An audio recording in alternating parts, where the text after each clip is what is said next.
Bonjour et bienvenue sur le dernier épisode de Stay Connected, durant lequel j'ai la joie d'accueillir Jacques Olivier, qui est le CEO du groupe Orisha, et Romain Léger, bonjour Romain, qui est CEO de la BU Health and Safety chez nous.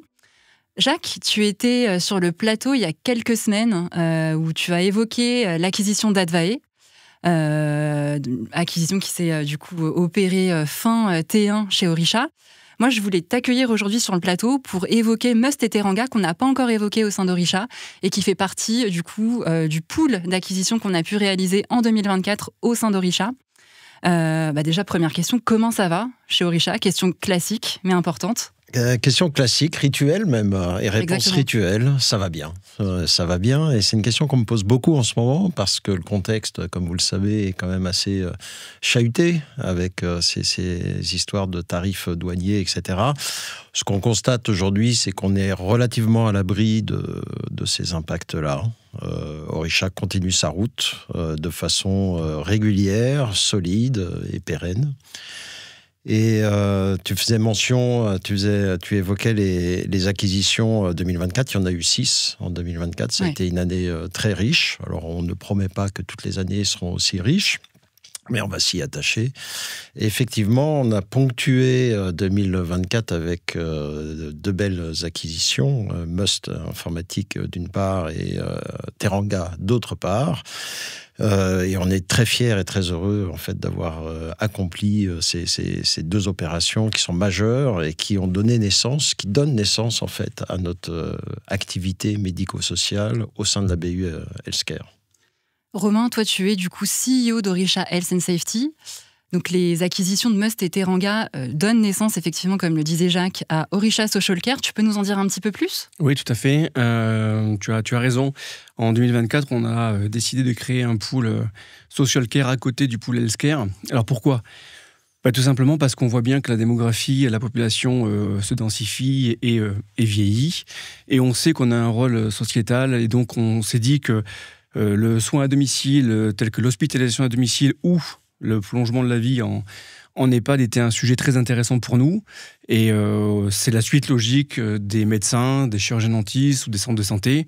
On se fait soigner, puis on peut aller à l'hôpital et on peut retourner chez soi pour continuer ses soins et aller jusqu'à la fin de vie en EHPAD. Donc c'était tout à fait légitime et logique dans notre idée, dans notre envie, dans notre stratégie de peser sur la société, mais également au niveau technologique, d'aller dans le secteur du soin à domicile et de l'EHPAD. Et tu peux nous en dire un petit peu plus spécifiquement et sur Must et sur Teranga, qu'est-ce qu'elles font en fait ces solutions pour le marché? Qu'est-ce qu'elles apportent finalement en termes de... Tout à fait. Elles sont toutes les deux complémentaires. Alors Must, dans un premier temps, eux, sont plus orientés sur le soin à domicile. Donc tout ce que l'on appelle le HAD, donc l'hospitalisation à domicile ou le MAD, le maintien à domicile, pour permettre à un patient d'avoir sa salle d'hôpital, sa chambre d'hôpital à la maison. Donc location d'oxygène, location de lits médicalisés, de prothèses, d'orthèses ou de tout type de besoins médicaux à la maison. Et puis vous avez Teranga qui est dans la continuité du soin à domicile, qui, eux, équipent l'ensemble des EHPAD en France, enfin, la grande majorité des EHPAD en France, le système d'information d'un EHPAD, que ce soit de l'organisation de l'EHPAD, mais également l'organisation des soins, le suivi des soins et toute la vie d'un patient avec sa famille, puisqu'ils ont aussi en fait la connectivité pour permettre aux familles de suivre et de savoir ce que font leurs parents, aînés, grands-parents en fait, dans les EHPAD. Ouais, quand on sait qu'en 2040, d'après ce que j'ai pu lire, on aura un Français sur 4 qui aura plus de 65 ans, l'offre, elle fait sens ici, hein, Jacques.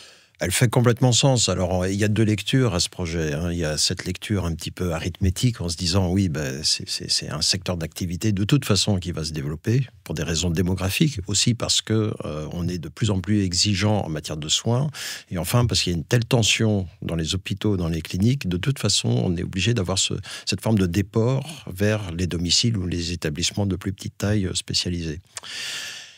Ça, c'est la lecture... taille de marché, dynamique de marché, etc. Mais je rebondis sur ce que disait Romain, on va au-delà de ça. Il y a un vrai rôle sociétal derrière ces offres de solutions. Et moi qui ai un père en EHPAD qui a 94 ans, je vais très régulièrement le voir. Je vois les efforts et l'abnégation en fait du personnel sur site, c'est quelque chose d'extrêmement touchant. Et l'idée de faciliter la vie de ce personnel, qui fait un travail très compliqué, c'est quelque chose qui est extrêmement satisfaisant pour nous et pour les gens qui sont à l'origine de ces produits. Ouais. Le sujet sociétal d'ampleur, effectivement, et conjoncturel, hyper intéressant. Je reviens sur un tout autre sujet, moi. Donc, chez Orisha, la tendance, c'est effectivement de racheter des entreprises, de les faire grandir au sein même de la plateforme de marque et de l'entreprise, etc. Comment on s'assure finalement qu'une entreprise s'intègre bien chez Orisha? C'est quoi la recette du succès finalement? Oui, alors c'est pas une tendance, c'est une stratégie et qu'on alimente grâce au soutien de nos sponsors qu'il faut pas oublier, nos actionnaires, et puis grâce aux collaborateurs d'Orisha. On est plus de 2000 aujourd'hui, il faut le rappeler, pas loin de 2500, et ça commence à faire un très joli groupe. Alors comment on s'en assure? Il y a un sujet de partage de valeurs. Si les valeurs et la culture d'entreprise n'est pas alignée, si on n'est pas aligné avec les gens qu'on souhaite accueillir chez nous et réciproquement, ça marche pas. Vous pouvez faire ce que vous voulez, ça marchera pas.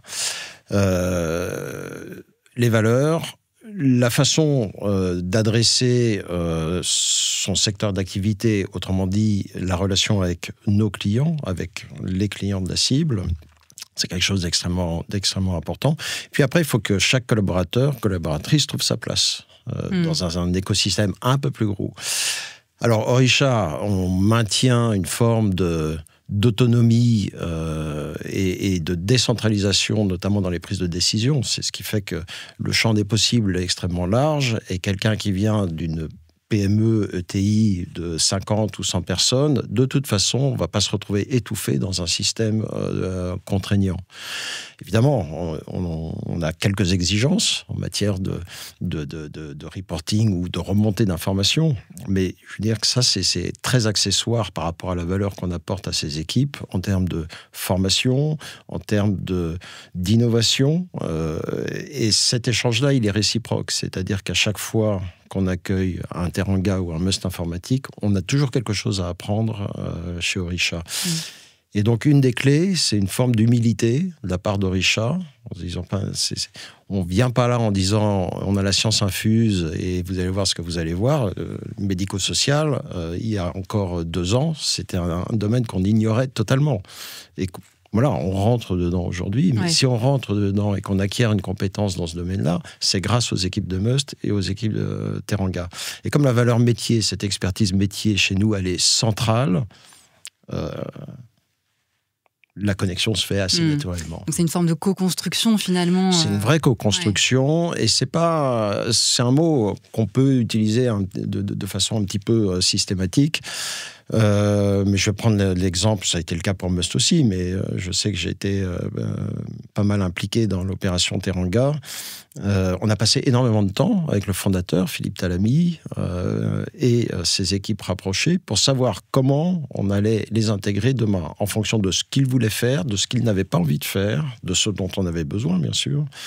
Et ça a été pas mal d'allers-retours, facile. Hein, c'était pas une négociation au sens business du terme, mais pour être sûr que chacun allait y trouver en fait ce qu'il recherchait, éventuellement trouver des choses qu'il ne cherchait pas ou qu'il n'imaginait pas trouver chez nous d'ailleurs aussi.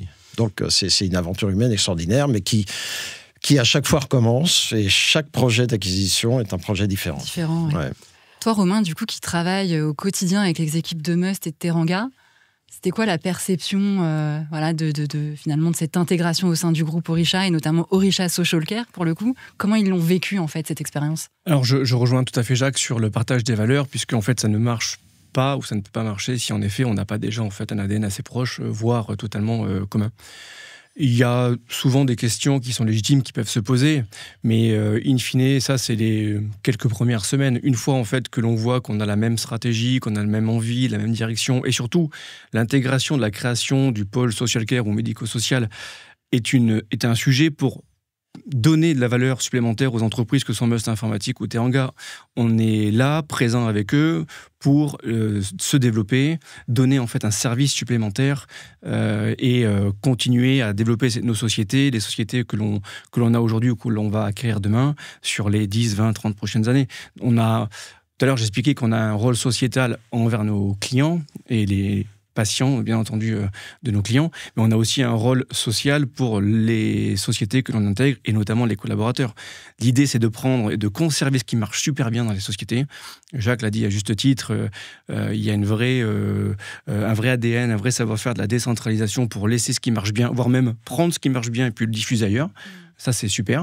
Puis aussi, nous, arriver à influer une petite graine à droite, à gauche, de ce que l'on a vu qui marchait bien par expérience, et puis pour permettre d'améliorer certains services, certaines stratégies d'entreprise, et les accompagner, les épauler à devenir meilleurs. La plupart du temps, on aime bien, notamment dans la business unit Health and Safety, mais aussi pour le pôle social care, être sur des marchés sur lesquels on est leader, puisque Teranga, mine de rien, c'est 54% de part de marché des EHPAD. Must Informatique, c'est à peu près 40% sur les prestataires de soins à domicile. Notre idée à nous, c'est de continuer à améliorer ce qu'ils ont créé, ce qu'ils ont mis du temps à créer, pour qu'on soit tous meilleurs et que les collaborateurs se sentent mieux et même bien, trouvent une place, comme l'a dit à juste titre Jacques, et pas forcément qu'au sein de Teranga ou de Must Informatique. On a aussi la possibilité, via la BU et via le groupe, d'avoir de la mobilité sociale, et ça, c'est aussi très enrichissant, je pense, voire même rassurant pour des collaborateurs qui n'ont vécu qu'une PME et rentrent dans soit d'une business unit, soit directement dans le groupe Orisha. Et puis, il ne faut pas oublier un aspect, on fait tous le même métier, c'est-à-dire qu'on fait des produits logiciels qui facilitent la vie de nos clients, simples à utiliser et complets. Ce qui est très simple à décliner, mais qui est compliqué à faire. Et quel que soit le secteur d'activité, que ce soit la santé, la construction, les sujets sont toujours les mêmes. Et donc, cette mise en commun d'énergie et le partage des défis technologiques ou de mise sur le marché sont encore une fois communs à toutes ces activités-là, et ça rapproche. Au lieu d'éloigner, ça, au contraire, ça rapproche.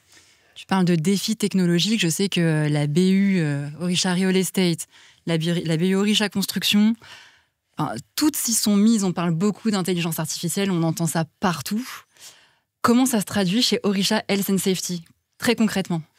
Alors, très concrètement, il y a deux niveaux. Il y a un sujet santé, où là, on le voit, l'IA en santé explose un petit peu partout. Ne serait-ce que vous, en tant que patient, vous avez mal quelque part, vous allez directement rechercher sur Internet, et il y a souvent des faux diagnostics ou des mauvais diagnostics, on s'inquiète avant, mais ça fait partie aujourd'hui de la société. Et nous, plus particulièrement, au sein de soit du healthcare ou du social care, on est très clairement en train d'innover sur de l'IA. Alors, on a déjà intégré plusieurs partenaires, je peux en citer 3, soit des partenaires qui vont faire de l'IA pour visualiser les pathologies dentaires. Vous prenez une radio et automatiquement, en l'espace de 10 secondes, ça aide le chirurgien-dentiste à trouver toutes les pathologies que vous pouvez avoir. Donc ça, c'est une aide au diagnostic. Donc ça crée un plan de traitement, ça permet en fait d'aller plus vite dans le diagnostic, et c'est aussi très pédagogue, puisque quand vous êtes allongé sur un fauteuil de dentiste, c'est assez anxiogène, on est tous toujours inquiets, mais quand il y a l'IA qui vient donner une image de pédagogie, ça rassure, et c'est beaucoup plus facile pour le praticien d'emmener en fait le soin, voire des fois des devis qui peuvent être coûteux à un patient. Et puis côté médical, on a intégré aussi la dictée vocale, où je peux être le médecin, vous pouvez être le patient, on discute entre nous, on fait la consultation, ça décharge le temps du professionnel de santé vers le patient, et nous en fait on retranscrit la consultation pratiquement tout ou partie pour la structurer dans le logiciel. Le médecin n'a plus qu'à la contrôler, la vérifier, éventuellement amender quelques annotations et la valider. Donc ça fait déjà partie aujourd'hui de ce que l'on a dans nos produits, mais on va pas s'arrêter là. Et il ne faut pas s'arrêter là. On a encore plein d'idées également dans les EHPAD. On voit bien qu'il y a comment diagnostiquer ou prévenir ou anticiper un escar. On voit bien les personnes âgées ou à mobilité réduite, elles sont souvent, la majorité du temps, allongées dans un lit. Forcément, il y a des pathologies qui se déclenchent derrière ça. Comment nous, avec la donnée que l'on peut avoir dans nos produits, on peut essayer de proposer une aide à la décision ou un accompagnement à la décision. Donc, il y a plein d'idées qui sont en train d'être réfléchies aujourd'hui au sein de la business unit Health and Safety, que ce soit dans l'healthcare ou le social care. On a déjà commencé à faire des premières initiatives, mais forcément, je pense qu'on est au tout début de l'histoire de l'IA et que tout est à créer. Et comme on est un groupe d'entrepreneurs aujourd'hui, je suis intimement convaincu que dans les 2, 3, 4 prochaines années, en fait, on aura des logiciels qui auront été foncièrement transformés par notre technologie que l'on injecte au quotidien dans nos produits. Pour continuer d'aider finalement les professionnels de santé, les guider dans la meilleure prise de décision possible, pour au final soigner toujours mieux les patients. C'est ça, c'est leur décharger une sorte de charge mentale informatique, parce qu'on le voit bien, il y a aussi un manque de praticiens en France, que ce soit en social care ou en health care. On voit bien qu'on est quand même dans un flux tendu. Notre rôle à nous, c'est d'essayer de les aider à avoir la meilleure information dans le produit.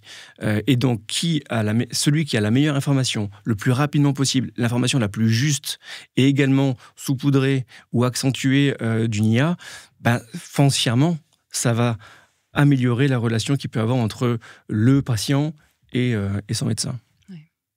Petite question, juste pour en revenir du coup à Social Care. Je crois qu'il y a un gros temps fort qui se prépare dans un mois côté Social Care et Health and Safety au global. Tu peux m'en dire un petit peu plus ? Oui, c'est Santexpo. On est présent sur Santexpo, en effet, sur la branche Social Care avec Must et Teranga, ainsi que sur la branche Healthcare.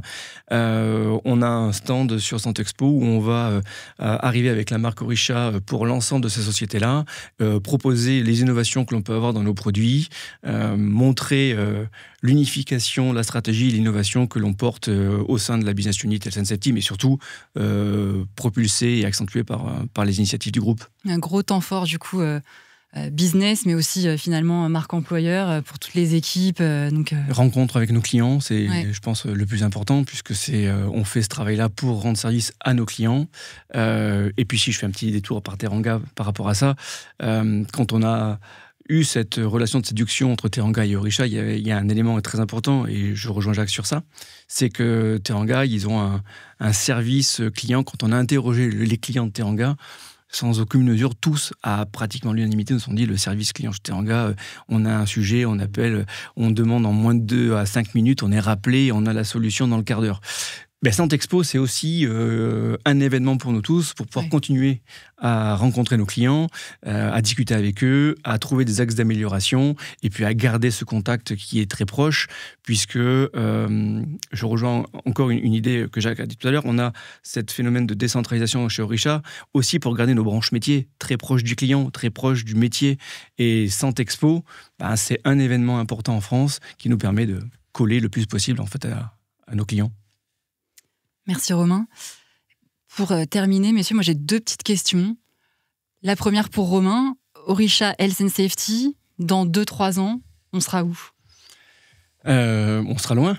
Je pense qu'on continuera notre rôle sociétal à développer ce que l'on a fait jusqu'à présent, mais on va continuer à regarder des sociétés telles que Teranga, Must ou d'autres qu'on a pu intégrer dans le passé, avec ce rôle d'innovation technologique et sociétale.